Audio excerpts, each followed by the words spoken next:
Conservation encompasses restoration and preservation. We are responsible for the care of the collection. What I like about we call this the back of house, the technical side of the museum, is that everybody down here they're artists, but they're also problem solvers. And we're very analytical, but we're also very creative.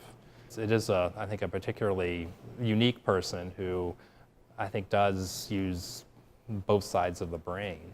The restoration side of conservation, I'd say 80% of that is dealing with what a restorer has done to the painting, say, 100 years ago, 200 years ago.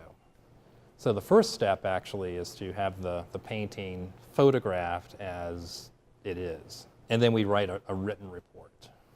Paragraphs about the stretcher, the canvas, the ground, the paint.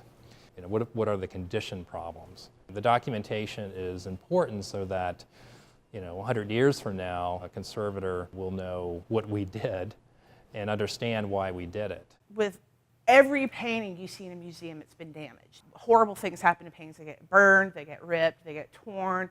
I worked on one painting that had an iron mark on it. So what we do is try to bring back the painting as close to the original as possible.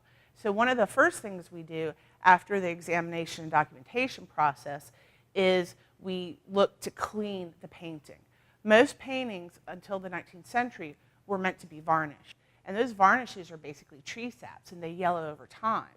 So if you see that old master glow, we call it, that's actually discolored varnish. So by removing that varnish, we get closer to the original color, and also we return the balance back to the painting.